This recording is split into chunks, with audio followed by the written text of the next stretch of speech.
So we on the set of Culture and Commerce podcast, and we here live with Brother Poet and Brother Dave. In today's episode of Culture and Commerce, we're gonna be talking about what is status. Well, no, we're actually gonna be talking about the game that's being played. We're gonna be talking about the commercial game that's being played in society today. Brother Poet is going to give us some insight and information on what's being played, and Brother Dave is going to weigh in. And me, from behind the camera, I'm the host, Meal to God, Culture and Commerce. This Culture and Commerce is brought to you by BWE. That's me and Brother Poet. For those that know, you know. And you also could, the podcast is brought to you by Boss Life Clothing, where you could go to Black Wallstreet Empire.com and dress like a boss. If you like being a boss, if you is a boss and you want to dress like a boss, you can go to Black Wallstreet Empire.com and feel like a boss. But we're gonna get right into this information today. This is the first episode of Culture and Commerce in 26. We did this podcast digitally, probably maybe about a year and a half, 2 years ago. So we back at it. Culture and Commerce, and Brother Poet, man, we're gonna start out, and I want to ask you something. What's up, bro? What's up? What's up, fam? Yep. Well, first, before we get to the information, Brother Poet, introduce yourself, and then Brother Dave, introduce yourself. Yeah, I'm Brother Poet, Black Wallstreet Empire, also CEO of Holistic Health Network. We teach health and healing as well, and I'm straight up revolutionary. I don't get too deep into that, but that's who I am, Brother Poet. Okay, I'm David Rhodes, and first of all, I wanted to say thank you, brothers, for allowing me, extending the privilege for me to come on here with you. It's an honor. I'm humbled. I'm just new here in Cleveland. And so it's nice to meet good brothers and that's uniting together for a common cause. Before we get to the podcast, you might want to speak a little, just touch on the business deal that we got going on. Sure, yeah. I tell you, brother, I've been on a tumultuous journey, to say the least. A very difficult journey in my life.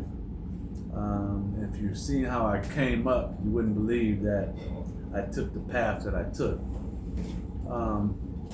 I started out with AT&T. This is one of my prized possessions with AT&T about 30 years ago.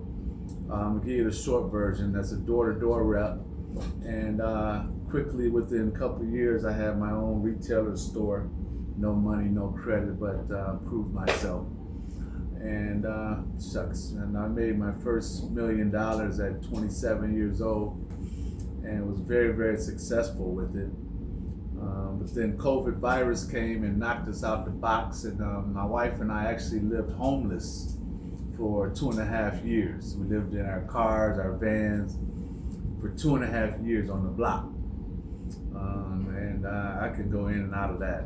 So we are back on the grind, back on the come up, and since I've been here in Ohio, everything's been righteous and moving in our favor. So I'm really grateful to be here. These brothers here, we're going into this new entity in which we will take, I don't want to give the secret sauce away, but we're revolutionizing the way people get their services at home. And so, your internet, your telecom, your insurance, your security. Typically, you call a company, you might have to call 5, 6, 7 different companies to sign up. Or somebody knocks on your door, or you see an advertisement in the mail, or you see something online, and you got to call and figure out which package you want. Inevitably, when you see the advertisement, they're going to upsell you. They're going to give you the lowest price, the best price. That's what made you call. But then you're going to realize that's not the right package for you. So you're right back to where you started almost. So anyways, what we're doing is we're going to power in AI. And we're going to use API technology to to automate the whole process. And so my goal is for we're going to attack the MDUs, multiple dwelling units, and also I want to call everybody in the United States through AI and get them locked in. That's what's up. So we ain't gonna give y'all too much of the sauce, but we definitely partnering up, and we about to do some big things with that. And we're gonna go right into the information. So, Brother Poet, I want to ask a question. Yes, What is status? Status in this context, we're talking about today, is the context of just being a human being living in your country. This particular country we're talking about, America. Mm-hmm. So there's different statuses in America. Mm-hmm. So, but I'm more concerned about the statuses of people that look like myself, the indigenous folks.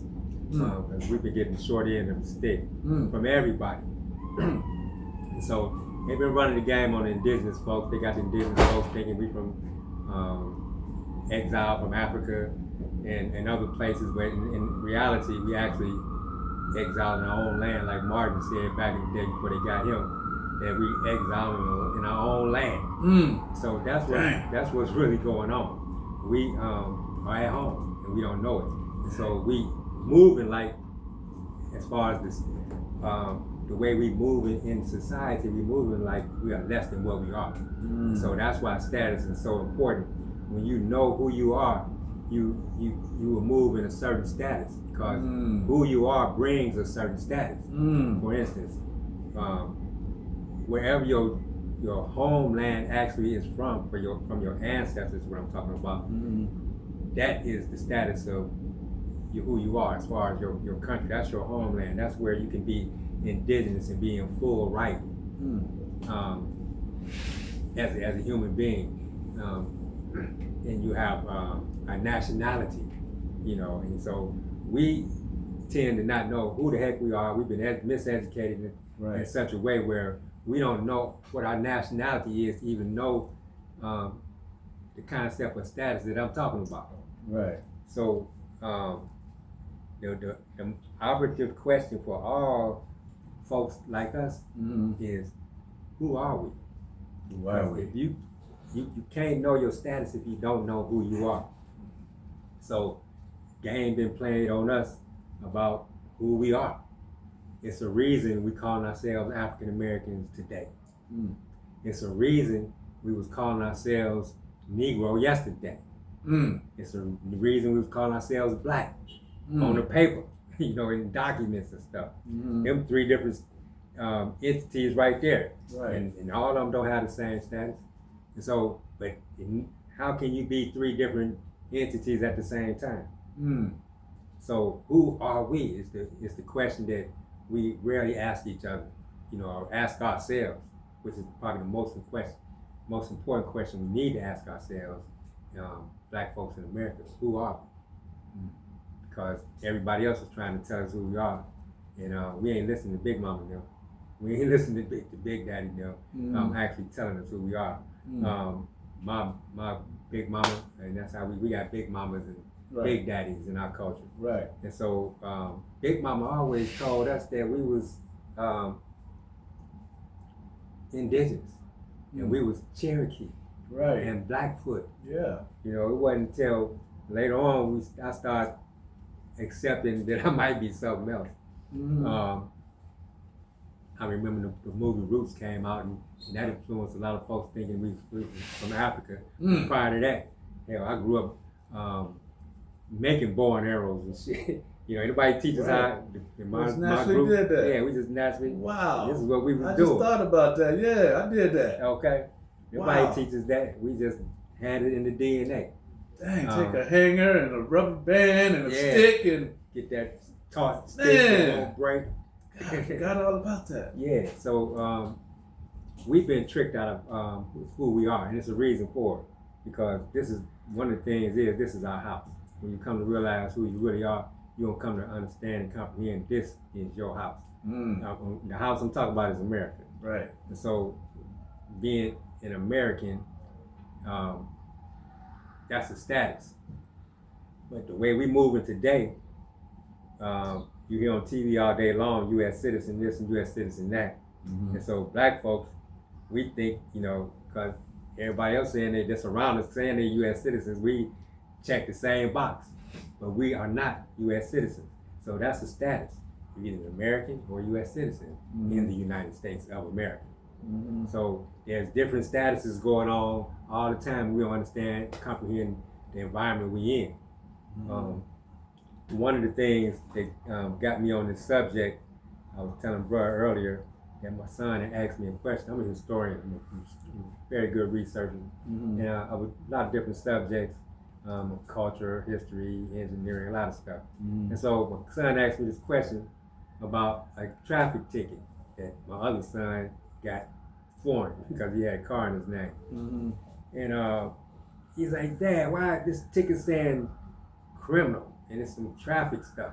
Right. And I just knew I was going to answer the question, like, in a few seconds. Right. Actually, it took me, after a few hours, I still couldn't answer the question.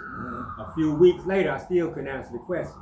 And so it took me down this rabbit hole of figuring out what the hell is going on with this situation, this criminal notation attached to clearly a civil matter. And so what I come to find out is that what we think is law really ain't law. And what we think is the government really ain't a government. And so it took me down that rabbit hole to find out what's really going on. And so status plays a part, because once I found out what's going on is we've been tricked out of who we are, thus been tricked out of our status, which in turn tricked us out of our inheritance and value. So we out here working, but we got value. And so that's one of the reasons status is so important, in knowing who you are. Because think about it. When these Europeans I'm talking about, came around us, what was they trying to do? What was the biggest thing they was trying to do? Get us to work, right? Get us to work for free. And so now everybody want to fill out applications to go to work. That was the objective in the first place. But this is the game. It's a corporate takeover. And the corporations is who is trying to get you to go to work. And so I'm going to give you a little history lesson today. Okay. And I'm going to read a few documents that's going to validate what I'm talking about. I don't like to be talking. When I talk, I'm usually talking law. So I'm usually giving constitutional amendments or statutes, codes, or something like that to validate what I'm talking about, because I don't want you believing nothing I'm It's saying. not an opinion. Don't this is believe based on facts. shit I say. Check it out. I'm gonna give you something to check out. Okay. Yep. And so I'm gonna just freestyle a little bit. This is what I do with Black Wallstreet Empire. I help folks with credit repair, building credit. I'm a debt destroyer, and so I teach asset protection. And so a lot of folks come to me for court stuff too. And so when folks come to me for services, I got a different style that from most folks, because I want to let folks know, and a lot of folks be in debt too. So I want to let folks know that you have value. Yeah. My folks. Yeah. So folks be in debt in general some kind of way. And so I had to take them back to Big Mama. I take them back home before I can actually bring you back up into this status thing so you can understand who you are and actually have the value that I'm talking about. So I be asking folks, bro, and I'm gonna use you as an example. Okay. Who are you? Yeah. Okay. So where you from? Okay. That's a big question. Okay. And I don't mean where you from. I mean Big Mama now. Okay, so That's what I be doing to my clients. So my mama's side is from outside of Tupelo. Mississippi. Yeah, Okay. and then my daddy's side is also outside of Thibodaux, Louisiana. Oh, okay. Okay, so interesting. So being a historian, I can bring this information and this experience to what I'm doing with commerce and stuff, and dealing with our people. I'm really trying to free our people, free ourselves from this economic slavery we in. And so Tupelo, and we basically talking about Louisiana, Mississippi. Right. So being a historian of our people, Right. when somebody tell me their general area that they ancestors from, or Right. Mama, Big Mama, they still around, I can pinpoint, kind of tell you what tribe you might be from, or nation of people. Oh. And so when you talk about Mississippi and Louisiana area, we talking Washita. You heard of Washita? I have. The Washita Nation. Washita. Matter of fact, brother, the Washita Nation Washita. is one of the oldest, I ain't gonna say one, it is recognized by the United Nations, meaning the world, as the oldest indigenous, continuous nation in the world. Continuous. Do you realize what I just said? No. It's What does the that mean? Washita Nation, Mississippi, Louisiana Basin, and on up to Arkansas, all that Louisiana purchase they stole, is recognized. Those folks are indigenous folks down there, Black Indians, so-called. They recognized by the United Nations since the late 90s as the oldest indigenous and continuous nation in the world today. Wow. So one might think about, well, what about Australia, them folks over there? Right. No. In Louisiana, Mississippi, the Washita Nation, and those folks are still there. Washita. Yeah, is recognized as the oldest indigenous continuous people on earth today. And you hear me say continuous. Continuous. But we don't know who the hell we are. But we here. And you know what? Everybody else around the world know who we are, but we don't know. We don't know. It's a funny phenomenon going on. Where, something, they did something systematic to us when everybody else around us is speaking more than one language. Everybody speaking more than one language. Even the so-called mestizos and all these folks, some folks look down on like they ain't, but they speaking more than one. They're speaking yours and theirs at least. Right. You know what I'm saying? What the hell is going on for real? Right. And we don't even realize. And is this our language? So what a disadvantage we are at, but still we fucking thrive. It's a lot of potential. There's a reason they have to keep us down to this level. You take the language, the culture, everything from them. But look, he was a millionaire. Let's see how we rise. Just thinking we was totally intact, man, we'd be unstoppable. And we are. It's on the way again. Right. That's why we run it up our mouth about this kind of subject right now, because 20 years ago you wouldn't hear this kind of subject. No. So I had to take you back to the land. So, land means value, right? Right. So when I take you back to who you are, I can take you back to the land. When I say you're indigenous and take you back to the people, then we're talking about the Washita Nation. So you are tied to a land now, and a nation of people, and you have a right to a nation of people. You have a right to land. Everybody do. And so now when I say you have value, you can grasp what I'm saying. Yeah. It ain't some shit I done grasp out the air. Right. You got value because you black, you was a slave and all this ancestors, this. No. This is your house. We come from the Washita. That's right. This is your house. This is our house. And the house don't pay. Right. And we paying taxes and shit. Why? Because we don't know who the hell we are. And we paying these taxes because we in the wrong status. Mentally. In the way we move. Can I ask you a question, brother poet? Certainly. This is beautiful. My great grandmother, we call her Ma.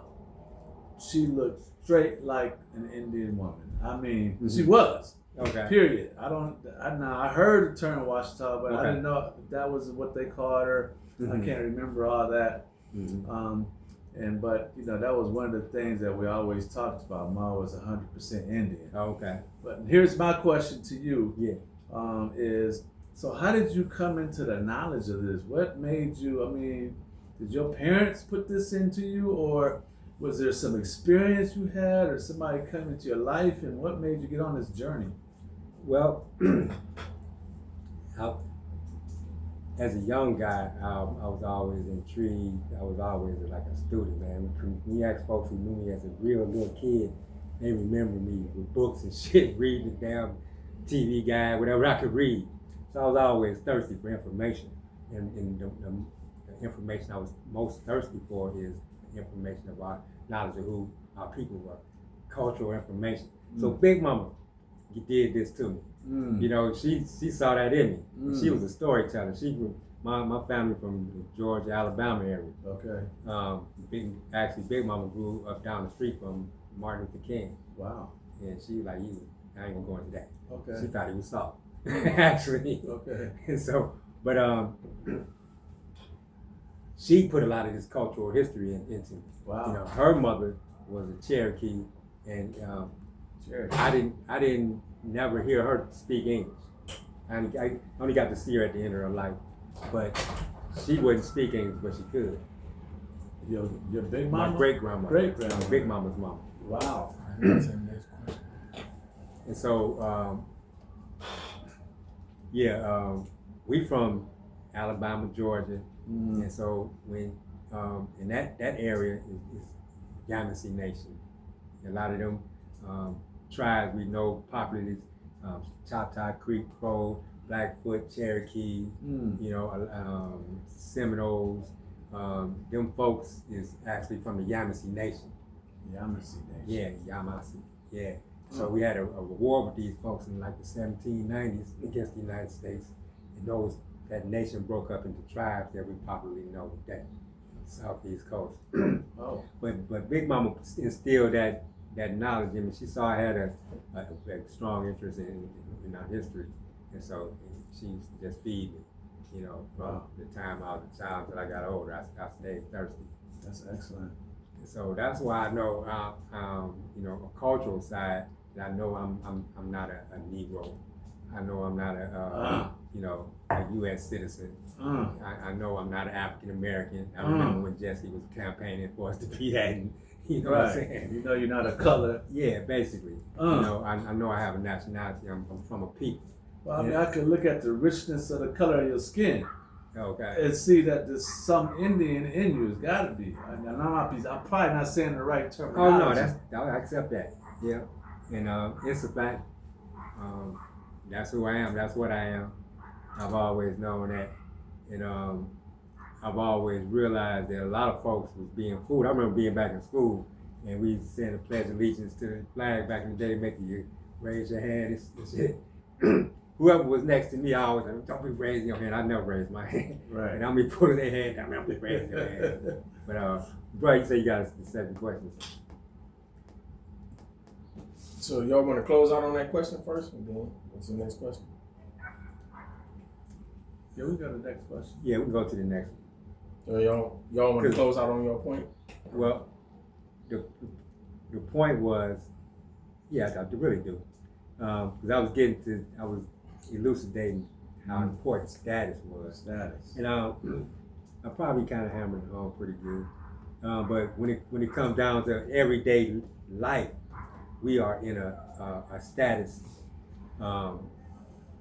that's lower than where we're supposed to be in. Mm-hmm. Again, we are Americans. That's why we're going into the indigenous thing. Mm-hmm.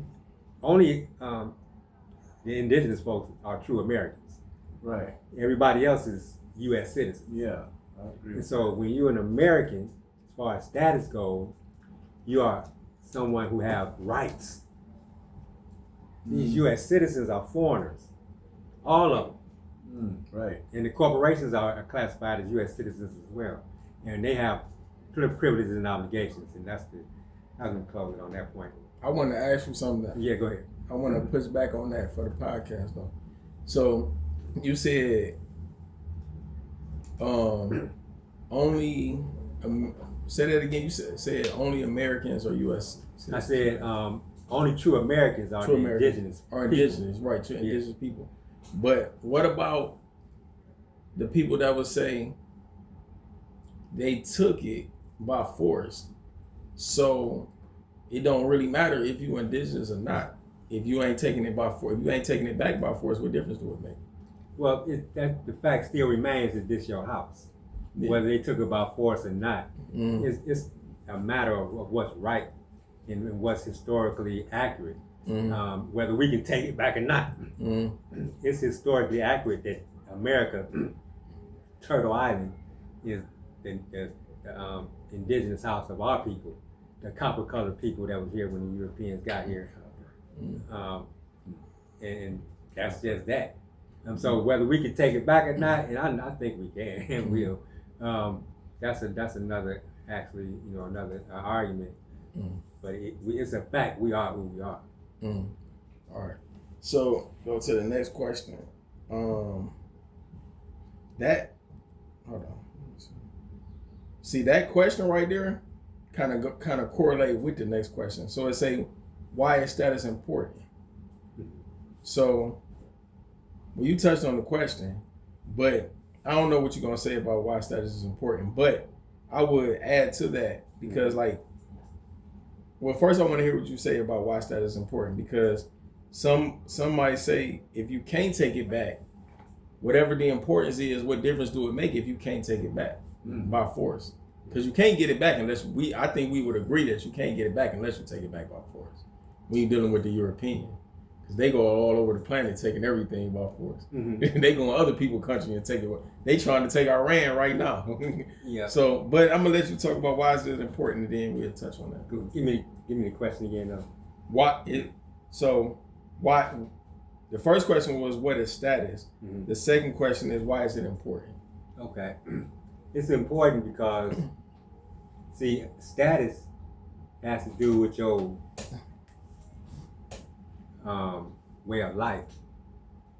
It has to do with your quality of life. It has to do with the value that you have in life. So the status we talking about here, the difference between an American and a U.S. citizen and our people in the mix. Our people have no value, no commercial value, no material, well, very little material value. Matter of fact, according to Dr. Claude Anderson, we got the same value that we had about 300 years ago coming out of slavery today. Dang. And so it's because of our mental and the status we in, and the status we in a certain status because of our mental, not knowing who we are. Therefore, so for instance, if we knew who we are, and we would think about us being in a certain other status as an American, for instance, we knew we was Americans, we would study what it is to be American and the value that all entails and go along with that. But we look at ourselves as in the status of a U.S. citizen. So it's important to know the difference because it has a big thing to do with your quality of life. On one hand, when you don't know who you are and you think you're a U.S. citizen, you're in the status of what is a debtor, actually, literally. And when you know who you are and you understand and clearly comprehend that you're an American, and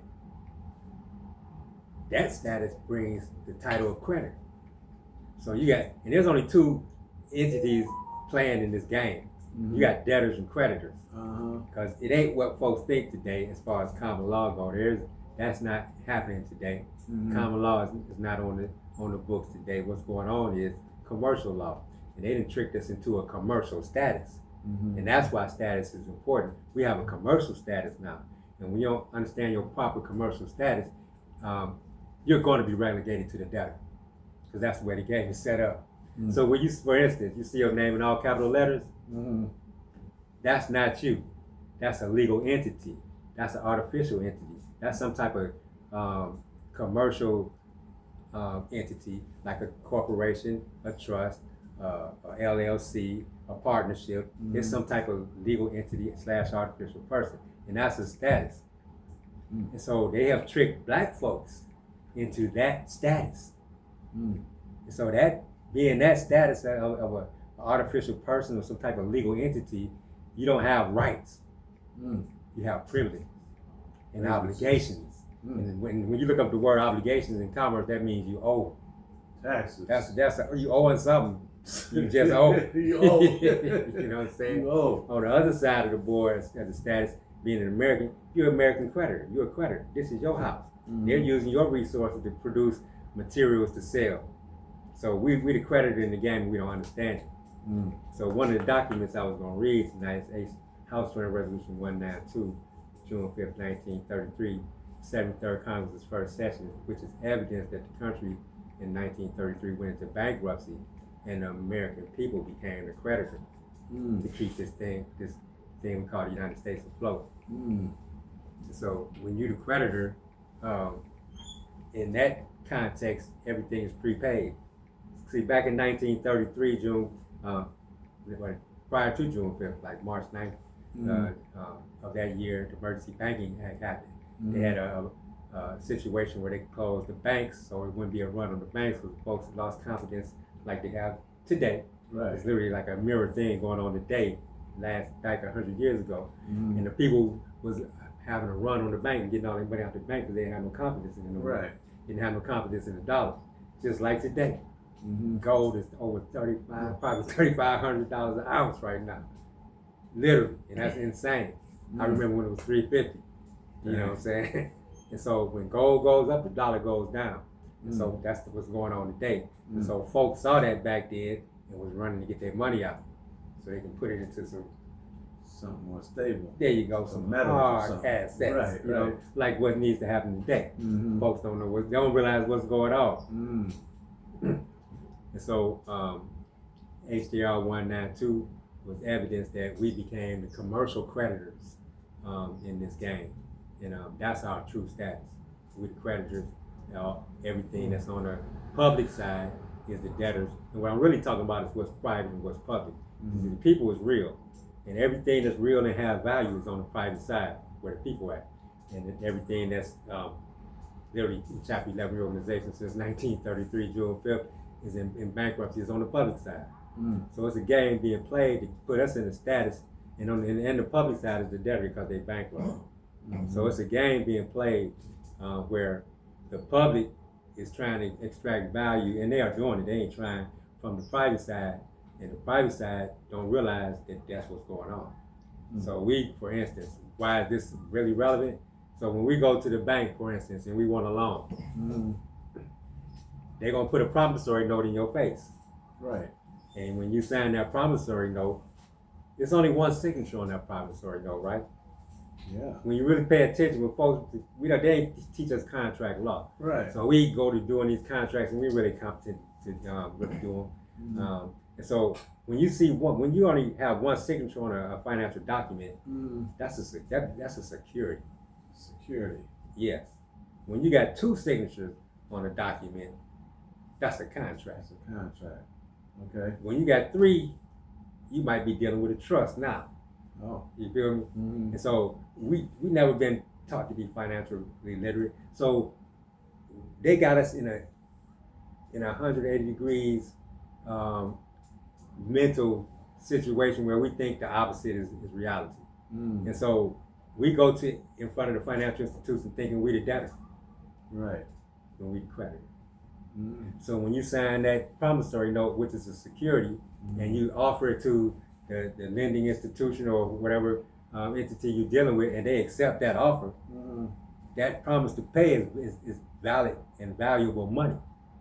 Because your word is bond when you're the creditor. Right. You feel me?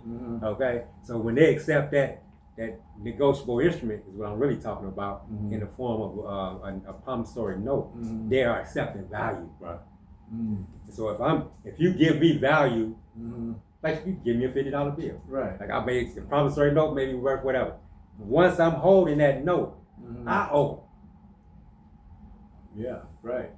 Until I give it back. Right, gotcha. I owe until I give it, and so do you follow what I'm saying? Yeah, I got you. The person who acting like a lender is holding the note. Holding the note. That's a value because you put your valuable signature to it, Right. and because you are the creditor. That's your You may not promise. have put beneficiary behind it, and so they're gonna use that motherfucker like it's a $50 bill. You didn't drop it on the floor and lost it. You feel me? But you got to put your title behind it so you can enforce your rights to that value. So we don't do that. They don't teach us that. So we blank endorse all the instruments all day long and don't realize what kind of game is going on. But it's all because we're in this frame of mind of the wrong status of being the debtor, the U.S. citizen, the one who always owes, the one who has the obligation to pay, when we actually the creditor. So that's why status is so important, because status will let you know that you're either the debtor or the creditor, because there's only two players in the game. Right. And this game is commercial. It's not common law. It ain't what people think it is. It's been a corporate takeover. This is the United States of America. And the United States is the corporation. Okay? The United States of America is the people, we the people. We created a corporation, which is the commercial entity that do business for us. Did I answer your question, Neil? Well, I got a question for you. Talk to me. So we were speaking about knowing who you are. Yeah, and this is great talk. So I have some younger people that I know, black men. I hate to use that term. I know. Oh, that's all right. Okay, We thank know, you. we Thank know. you. The indigenous Indian. How would you say it? How would you coin yourself? How would you terminize? How would you put yourself in words? I my status is indigenous. Indigenous. Okay. So now. And then I would tell folks I'm Brother Poor from the Yamasee Nation. I may say Cherokee, but I usually say Yamasee Nation. Okay, got it. But I'm an American. Okay, you a true American. Yes. Got it. To the young brothers and sisters that are under 30, 25, and came up with the little privilege and that really didn't see the struggle and think, oh, it's a fair ground. I went to college, I did this, I did that, and I'm doing just as well as my counterpart Caucasian kid friend. Yeah.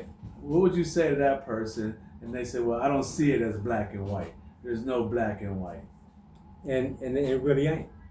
Those are commercial terms actually. And when you really look at the way it's of status, commercial terms of status. And when you look at it for what it really is, we really the white folks. And I ain't just whistling Dixie. I'll tell you a little story.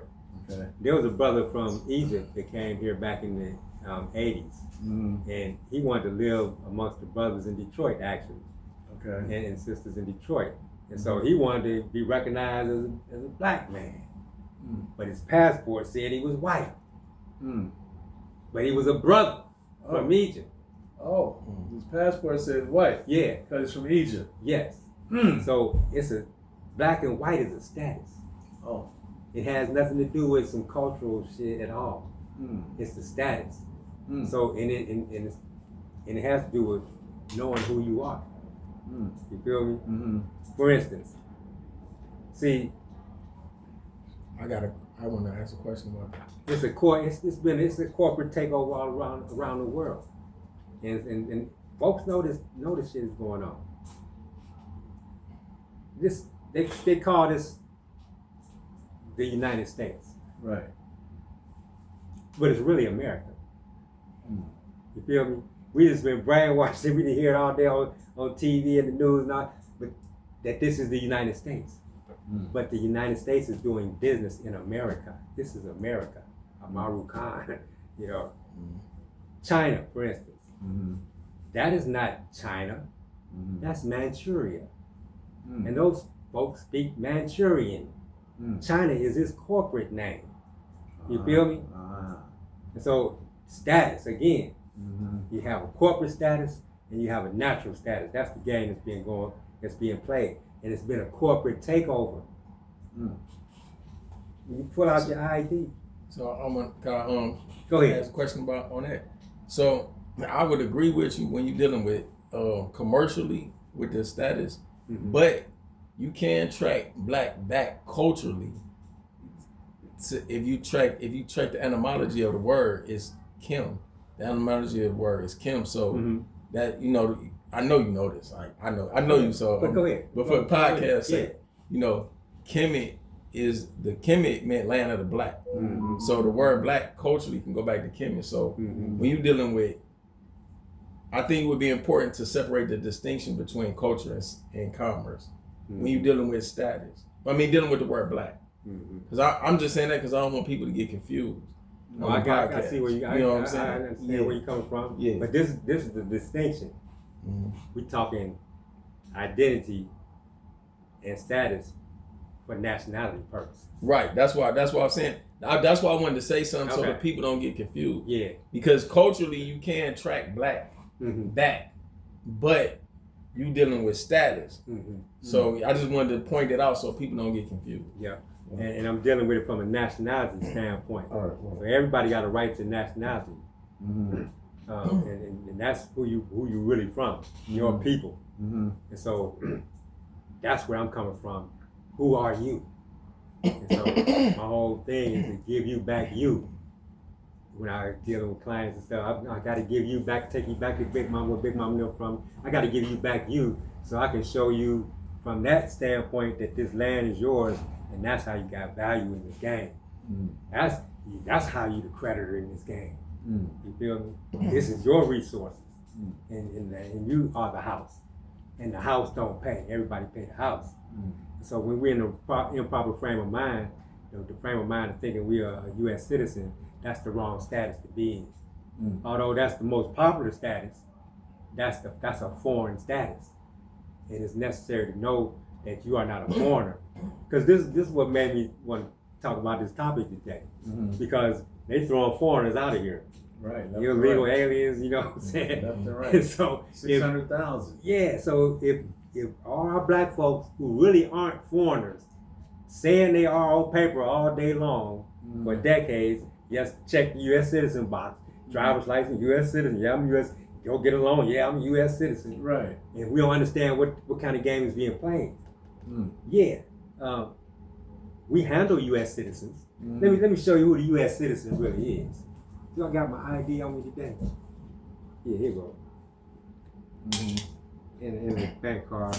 When you see your name in all capital letters, that's the U.S. citizen, not you. This the artificial person, the legal entity. This the motherfucker that's supposed to go to jail.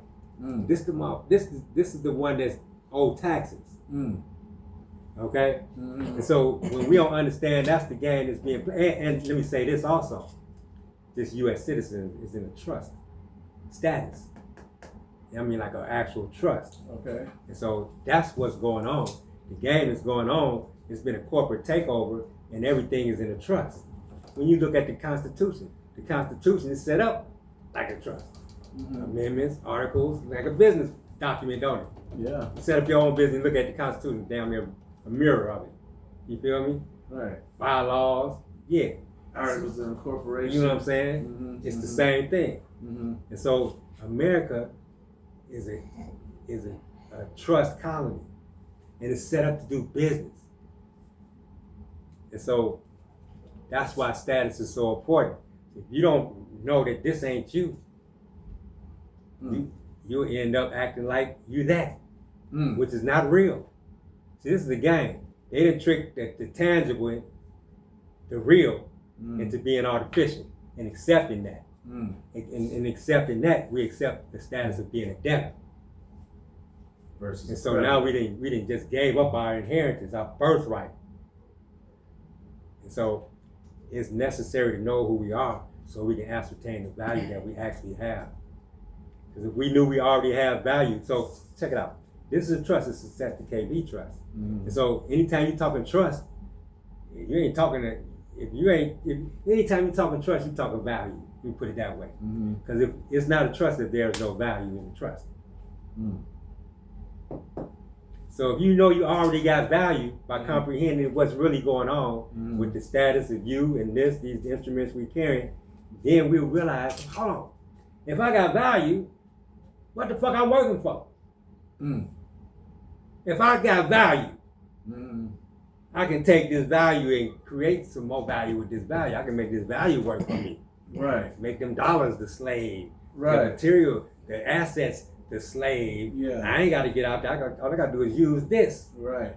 You feel me? Right. How I'm going to structure my business so it can extract value, so it can create value. Can I jump in? Go ahead. So when you talk about why am I working, you're speaking about, as soon as you said that, I thought about my ancestors in the cotton field. Okay.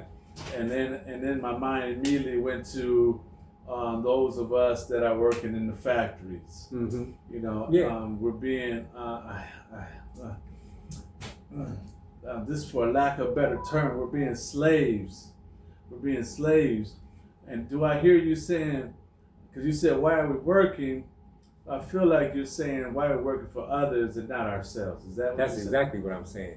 Because we all want to be productive. We all came here with a purpose. You know what I'm saying? It's the ultimate tools right here in these hands. We got value. You know, so we came here to do something. I ain't saying don't work. I'm saying why we, exactly, that was it. You got it. Why are we working for others? Instead of working on our own family endeavors. Because Amen. we can be self-sufficient working for ourselves. Amen. And we got the numbers to do it. Yes, sir. Yes, And sir. so we've been tricked into working for these folks. Again, Man. you Right. know, they let us go at 1865, January 1st, they let us so-called go from slavery Right. with the 13th Amendment, not the Emancipation Proclamation. But then here comes the 14th Amendment. That's what I was going to get to. It was on my phone here, some notes. So here comes the 14th Amendment, hot on the wheels of the 13th Amendment. But when you look at the 13th Amendment and read that, what do it say? Basically, the abolishment of slavery, except for being duly processed in a court of law. So it's basically abolishment of slavery except for imprisonment. Oh. Then we're Let going to make you a me slave. be clear. Then we're going to make you a slave. Yeah. If we put you So in prison, you're going to be our slave. So what the hell do you mean? Abolishment of slavery except? Except. What the fuck do you mean by Right. except? It's over. Put a period on it. That's in the 14th Amendment? No, that's the 13th Amendment. Let me go ahead and read it. So this is where the game is being played. We didn't decipher this and extracted all the game out of it. And so I got the 14th Amendment pulled up here, but I'm gonna go right to the 13th. Okay. Neither slavery nor involuntary servitude, except as a punishment for a crime where the party shall have been duly convicted, shall exist within the United States or any place subject to their jurisdiction. Or any place we decide. So what do you mean, Dang. again, except as a punishment for whatever? Right. So what? I killed a motherfucker. What you mean go back to slavery? Now I got to be your slave. What the hell do you mean? Mm. It's supposed to be abolishment of slavery and a period behind that motherfucker. Right. Now, whoever, folks don't be reading. What the hell you mean except that then you got some terms and now I'm back here. Right. And you look and see everybody in there behind them walls. They ain't supposed to be. So that was game. And here comes the 14th Amendment. You hear me talking about this corporate, the takeover and all this. See, and these words, if we don't study words for ourselves and keep accepting Webster and them, we ain't gonna never figure it out. So check it out. This is the 14th Amendment. All persons born or naturalized in the United States. I'm gonna stop right there. Okay. Did I say the United States of America? No. And there's a difference. Did you know there was a difference, y'all? The United States. There's a difference between the United States and the United States of America.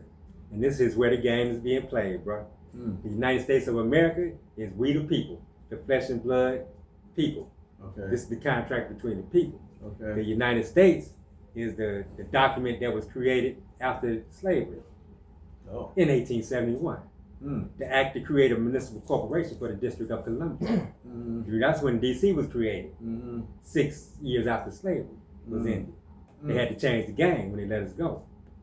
You see what I'm saying? So they created a municipal corporation for the District of Columbia. That's D.C. That's the government. Right. That's the democracy. The updated game that everybody go to vote for and wonder why this shit changed. Right. That's the corporate. Hold on, did you hear what I said? the municipal corporation for the District of Columbia. So DC is a municipal corporation, not a government. You can only be one or the other.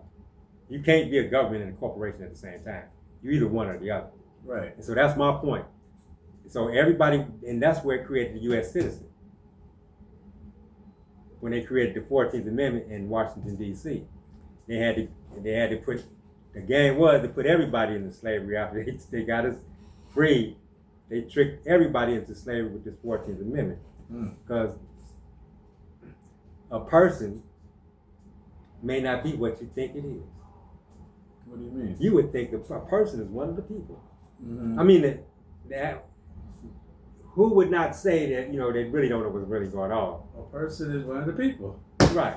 That's what I'm thinking. Check this out. Let me show you what it really is. Okay.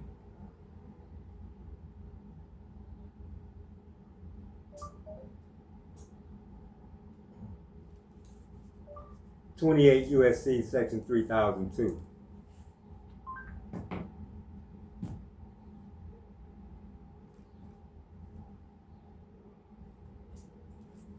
Subsection 15A. Let's go down to it. Now I just mentioned, what I just mentioned about the Municipal Corporation of District of Columbia, that's the Act of 1871. Okay. That's law and the statute at large. Okay. 15A, United States means a federal corporation. Federal corporation. Boom. Now that ain't the United States of America. That's the United States. Yeah. That's the one everybody voting for. That's the democracy. That all got all these little children that's in these cities. The city of Cleveland is a municipal corporation. Right. And when you come in and out of the city, it tells you you're entering the corporation in Detroit, Chicago, LA, all of them. Right. Are corporations. They're not governments. But you can choose to be governed if you want to, because one thing we got, according to the Constitution, we got the unlimited right to contract.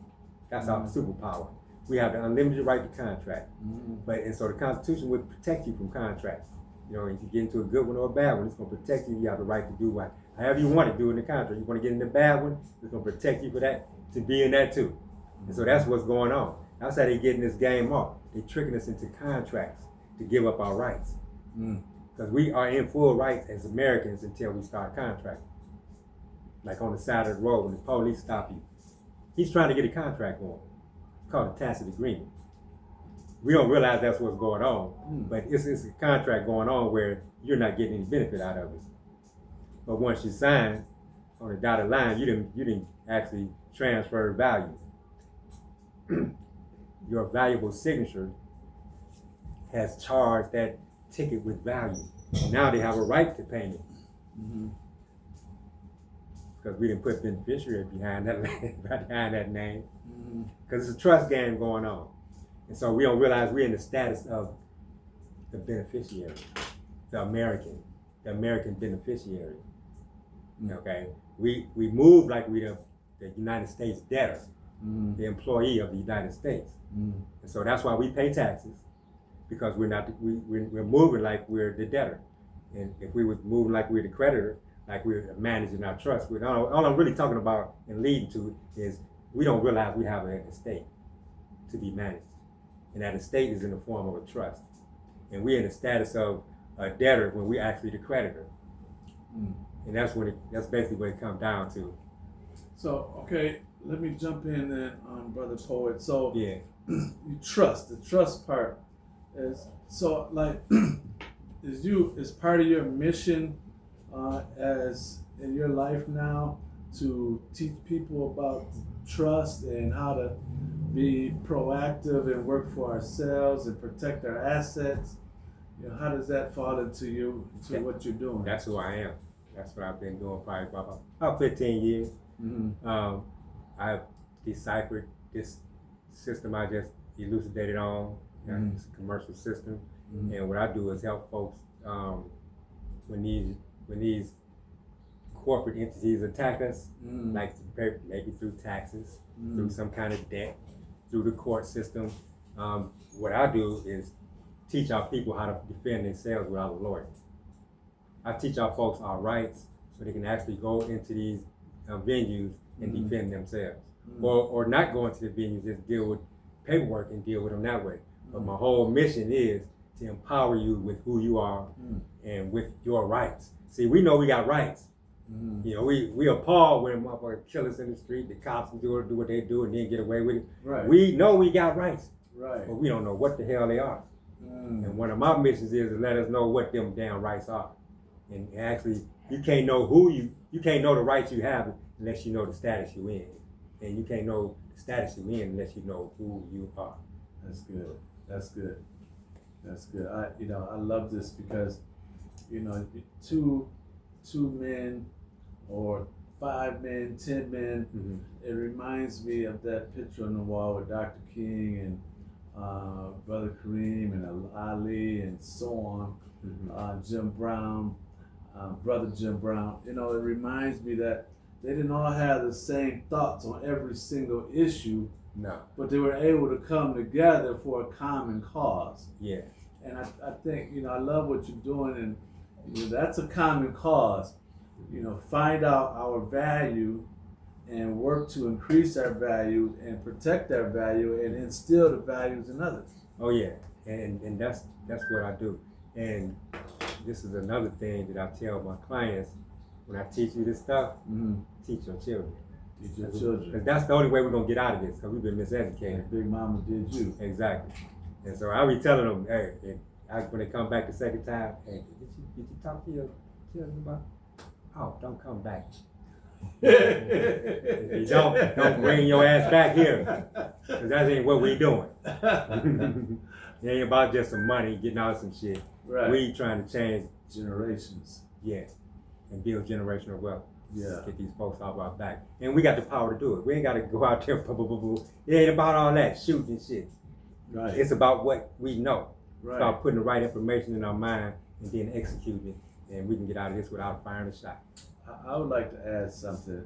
I know we have different, I hate to use religious term, but I know we have different religious viewpoints. I can already discern that. And that doesn't even come into conversation here.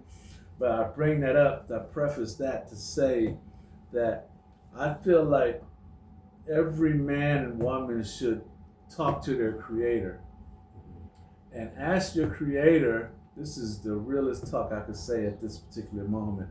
Ask your creator what you're here for. You know your mission. It's clear. I mean, you're very passionate about it. Since I met you a few hours ago, that's what you've been talking about, and I respect that. But I say to you on the podcast, ask your creator what your mission is. And the creator will give it to you. You're true and sincere, and you're doing the best to obey your creator. Ask him what your mission is. And the Lord God will put it in your brain. This is my belief.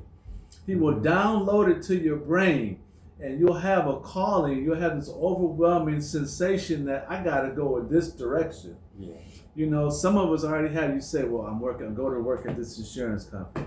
Every day. I hate my job. You come home, you're mad at the boss. You don't want to go in. You're mad when you get there. You're mad when you get off. And then you complain about your boss. Yeah. But you got something in you. Say, well, I always wanted to be a writer. Oh yeah. So it's in you. You know it's in you, but you got to figure out. You got to talk to your creator and figure out how to do it. And then go to folks like these folks here. What is it? Black Wallstreet? Black Wallstreet Empire. Go to folks like this brother here. Brother Poet, and then get some help, folks that are already doing it, get some help, some knowledge, some information, so you can bring out that calling, so that we can, I love what you said, we can build our own value. Yeah. And then protect our value, because soon as Big Mama them, or as soon as we gotta go into a nursing home situation, hopefully we don't have to, I hate that. Hopefully we never have to, hopefully our children will step the game up and take care. But if we, the first thing they're trying to do is take our assets. Yeah. That's the first thing they're gonna do. That's what they do, bro. And if we don't have a trust, my granddad, I grew up in this house. Okay. So, and you same story. And everybody's saying we grew up in Big Mama and them house. We was there all the time, eating good, playing, loving it, being there. And then all of a sudden they come and they take their house. Yeah. And we got nothing. Yeah. So I'm getting a little excited. Oh, no, But get I just excited. want to Get say pumped. thank you, brother. We're gonna go Thank to the you. last Well, question when y'all get done. I'm done. Thank you, brother. That's Well, what I'm well, trying to say. Thank you. That was good dialogue right there. So we're gonna go to the last question. As I speak, I like to say to my brother, Daryl, sorry to break it to you. The Cavaliers up by 35 points on the Detroit Pistons. Is this the last game? Game 7? Game 7, the Cavaliers up by 35 You know what they points. said. When in Rome, do as the Romans do. Okay. Go Cavs. So my brother from Detroit, so I just wanted to give him a little jab right there. Yeah. But it hurt. so how is this information relevant to today? One of the reasons I'm so passionate, I've been passionate about this, as you know, but one of the reasons I'm so passionate about it these days is because these crazy economic times that we're going through just coinciding literally with like about 90 years ago when they created this game. Mm-hmm. So we're going through like a mirror time of those same times back in the day when they had a run on the banks. The country went into bankruptcy for real, and they had to create this game that we playing today. Mm-hmm.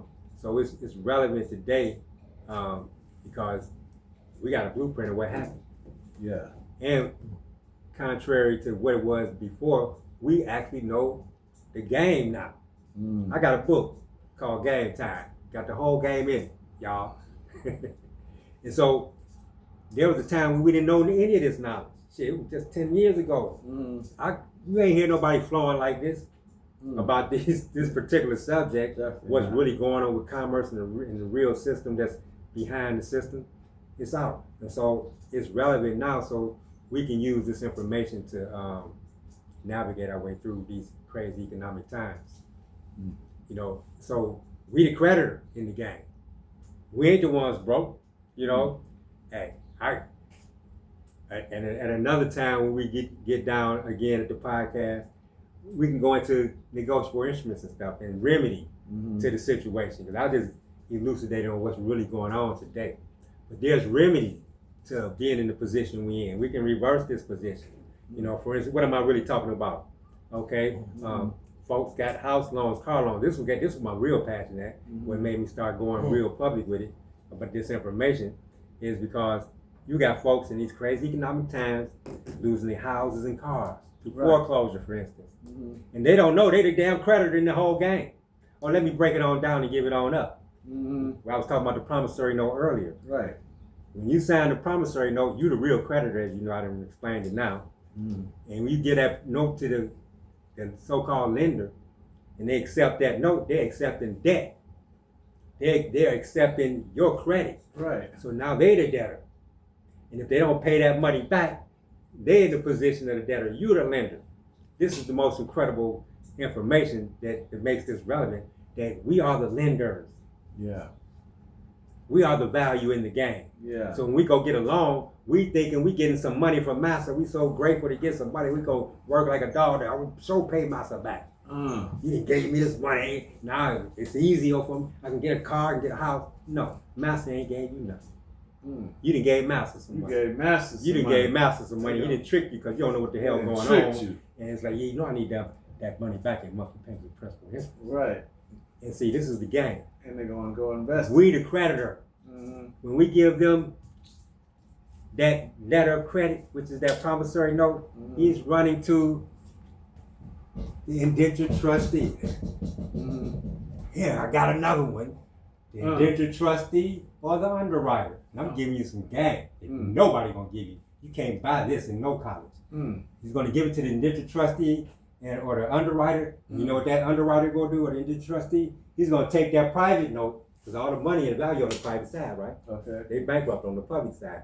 Chapter 11 reorganization since 1933. So he's gonna take that private note and exchange it for public value. Check, account, or whatever. A card. But the money gonna be in the public now.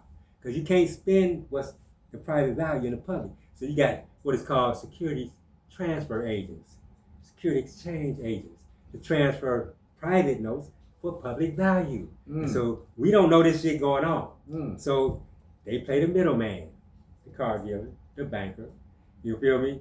And they exchange that private money for public money.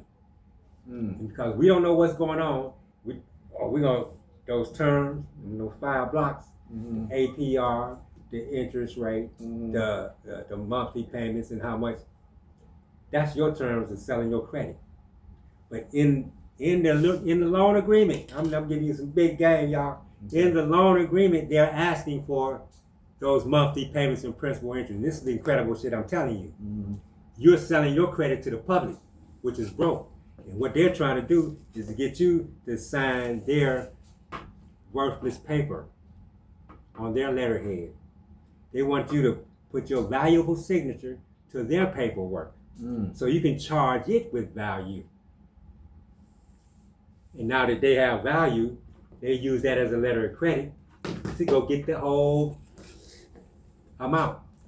10,000, 100,000, whatever it is. Right off the top. That's right. The whole, and put it all in the pocket. Right. And then have you paying the money back. With interest. Dang. That's a straight But game. And that's what's going on. And so in your loan contracts, look for this language. Free game, y'all. And you do agree to give us your proceeds and security interest. Right. In big bold letters. Right. No less. Not the fine print, because they know we ignorant as hell. In big bold letters, I've seen it in these loan agreements. And you do agree to give us your security interest and proceeds. Now look up what proceeds mean and see if you will give it to them once you look at the definition. But we're going to sign, we got that car, we got that house. Right. Now you done gave the monthly payments of principal interest to these folks, who is their debtors. And the house and car in the equation is arbitrary. Because you wouldn't even deal with their ass if they didn't have it. Right. To bring you, the shiny object to lure you in to deal and do business with them. That's why you're there dealing with them. And so we give the monthly payments of principal interest. I know it should sound incredible. I know it, but don't believe shit I say, check it out. You're the creditor. 31 USC 5312.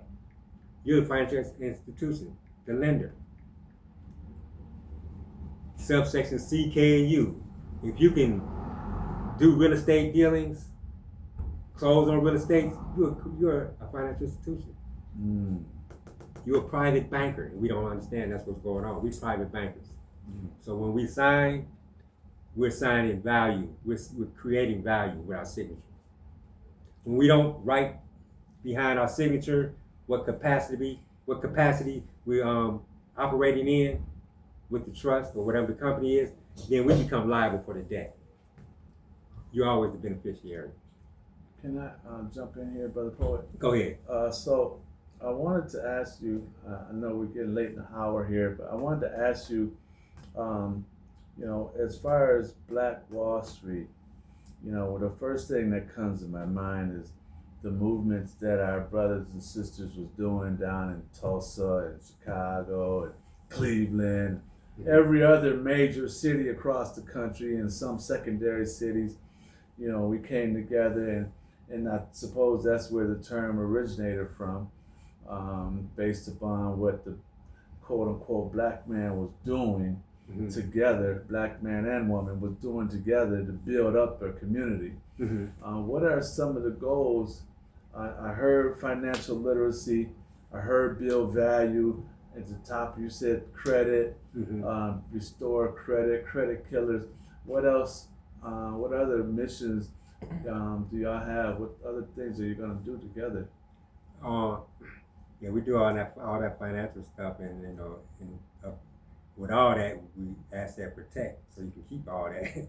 That's a big thing. But on the we kind of versatile over here. We are into healing and natural healing. Wow. And promoting eating natural foods, make basically all alkaline foods. I'm a natural healer. I'm 65, and I'm gonna flex a little bit with 6-pack. Because I'm living this shit. I want to let you know I'm living it. Right. Y'all want to see mine. I just turned 65. But the thing is, I'm a real natural healer, Mhm. and I've been teaching folks over the last 15 years probably Mhm. how to heal themselves, because ultimately you healing yourself. Mhm. It ain't somebody else doing it, but you got to know what to do. And so we teach the alkaline principle here, and we teach what different foods and herbs and spices do as far as healing go. And we heal the most debilitating, the folks that they are sending home to die. Right. Oh, we bringing them back to life. Just last year, I helped a couple folks in my family kick cancer.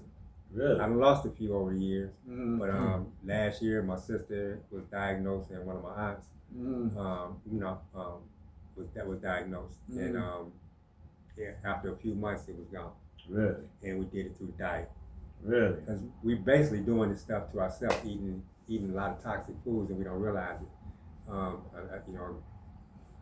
God made foods is what we really need to be eating, and all God made foods is electrical by nature. Right. And that's our nature.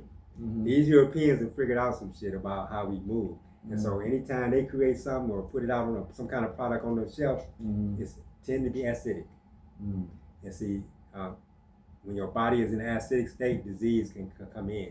Mhm. When it's in an alkaline or electrical, another word for alkaline is electrical. Fight. No disease can exist in an alkaline environment. Oh. So we alkalize the body and kill whatever. Oh. These dumb old doctors acting like they don't know what the hell going on, but they know what's going on. They want that money. Yeah, They want to monetize your disease. exactly. And so they're not using natural products because you can't patent God shit. Right. So they come up with these petroleum You can patent products. the apple. You know what I'm instead of saying? orange. Yep. So that's why they got this petrochemical. Right. Petrochemical. Did you know that? Mhm. These pills and shit is petrochemical, Mm. based off the oil and shit. Mm. So they done found a way to sell the waste come from the refineries of the oil and turn that shit into medicine. What? Because it got properties that that kind of operate like natural shit, Right. but it always have side effects. Big side effects. And that's what's going on. Right. Wow. So you are. So we, that's the revolution that I'm on to keep us alive. Because I know we supposed to be living on the average, bro, to be 150 years. I've been telling folks that for years, doing presentations over the years. We're on the average to be living 150 years. Yeah. And we satisfied with 70, 80, and old at 40 and shit. That's game. And I had to learn it myself. I've been an athlete most of my life. And at one point when I got to be around 30, I was expecting to decline, but it never fucking happened. Because I have a lifestyle that I'm living. And so I realized I'm a boxer. I teach boxing. So nice. I had my last fight, I was 46 years old, fighting a motherfucker like 18 or 19. Destroyed. He wasn't even a challenge.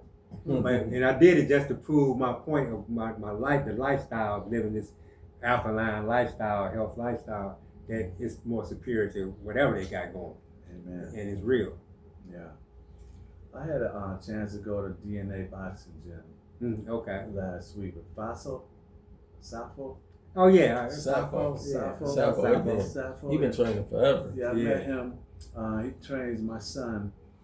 Bryson is he's on the Team USA chess boxing. Okay. So they do so many minutes of chess, and they do so many minutes of boxing. Oh, It's I like that official combination. That's fire. event. It's an fire. Olympic event. And Wow. he's the neuro scientist for them, Okay. but he participates as well. And so Safo trains them, and I got a chance to meet him. He's a great gentleman. He said he's 74. He's been out here training for a long time. Yeah. He still work for the post office? I don't know. He in East Cleveland? Yeah. Okay. I can't What think. gym? DNA. That's in East Cleveland? I think so, yeah. Yeah, Southport legend. It's out there by the Word Church. Okay. The Word, that's on That's where it's by. that's Okay. on that's on the other side of town. The start with an H.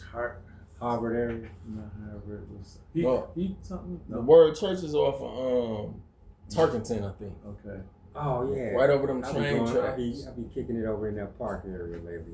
Yeah, it's over that area. Okay. The Word, if My the granddaughter. original Word Church I know is in that. It's way up Targeton. Like when you go over them train tracks and make that left hand turn on Targeton. Yeah. You go, it's way up Targeton. Okay. Now unless he opened up another one somewhere, because I think he had opened up a long time ago. I know he had opened another one up, and it might have been in East Cleveland. Mm-hmm. He had opened up another, but I don't know if it's still open or not. But Okay. I remember he did open up another little, whatever, another one somewhere, and I just don't remember. But it was on this east side somewhere. Mm-hmm. But the original one, like the big one that everybody go to, is on Targeton. Okay. Yeah, I guess we can wrap that up, right? Yeah. We should probably do the next one on holistic health since y'all was touching on that. Yeah, certainly. Now, y'all got any parting words y'all wanna end with? Well, I'll give you the last word. Not give you, but yeah. You take the last word. Okay. I do a poem to close this out. I just want to say thank you again, brothers, for having me on your podcast. This has been a great experience. I've learned quite a bit from you. The main lesson that I heard tonight was that we have value, and we got to protect our value, and we got to learn how to build our value for ourselves and the generations that come after us. Yeah, I said, and recognize that we actually have it. I want to end it with a poem. I am a brother poet, and so I got to drop something. Lead us not into temptation, and deliver us from these fools. Mm-hmm. You know, the ones who make the rules and have us be there too. Not satisfied with kidnapping and rape, these folks had to take our pay. Made us do things their way, the way of the crazed.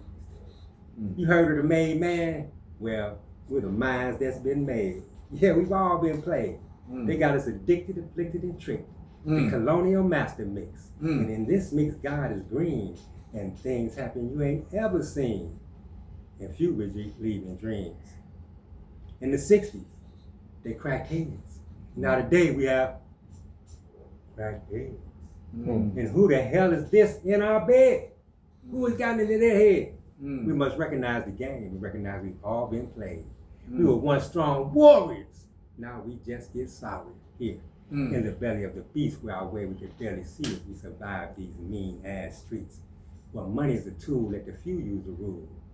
I pray. Lead us not into temptation and deliver us from these fools who play the rules but lack the knowledge of 12 to use that tool. So destructively the masses are used unless we learn to play too. And to do that we must learn truth. And that truth will set you mentally free from the chains that beat. The so-called veil will be lifted. The sight will be restored to the gifted. And the lies will be sifted from the real, and we'll all know the deal. And know the time, seeing clear for the very first time that I'm your brother's keeper and you're mine. Symbols and signs for the conscious mind. Our families we can't even trace, and our ancestors we never face. Every nation knows whence they came. We're old to know the same by those who bear the blame of all the horrors that were perpetrated, by all those who participated. And how dare you say we emancipated? We still haven't been compensated. And how can anything be proclamated when we don't know who we are? To understand the light of truth, we must return to golden rule. I pray. Lead us not into temptation and deliver us from these fools. The sign of life is now death. So now what's next? What else can we check? The Michelangelo project to paint Jesus white to enhance their psychological project. Oh, you say don't go there. But I say thus beware. I'll expose chemical and bio warfare. Don't make me go there because I ain't scared. And I'm prepared to tell that the is the real sign of life. The real geometrical light. Let's fight. Cause and effect. Let's take it to the next. Nigga is the effect of their cause. Check it. So our cause must reverse their effect. This is our focus and our direct. Just to put us on the right way. The front line is a mind game. So learn to play and learn to deal and check what's really real, our appeal. Can you feel me? We taught the world to read. So take heed. I'm going to use the power of the pen to return my people to eminence. And there may be no time for repentance, just time to carry out the sentence. For all those who love truth, know this key, the roots. I pray. Lead us not into temptation and delivers from me. He's full. I say. Oh wow, that's awesome. Thank you, bro. Very nice, very nice. So how can the folks reach you? Email and my number at blackwallstreetempire.com. blackwallstreetempire.com. And my email is brother poet BROPOET.1 or panthertime.777 Good, good. And then I'm on social media. You can find me on social media. The Real David Rhodes, RHODES. The Real David Rhodes. All right, folks. That's it. I say. I say. Freedom is on the way. Oh, I can't reach that. I got it. Oh, nice. Thank you, Yeah, brother. my brother. Thank you, man. Good to meet you too, man. Yeah. I gotta jump on this health line. I feel it. Let me see how much time I got. I just looked at it. Going 8 minutes, okay? So Okay. I ain't gotta run. All right, yeah. Okay. Yeah, we trying to make some things happen, man. Make a little difference. Mm-hmm. We move just one grain of sand. That's good. Right. One grain at a time.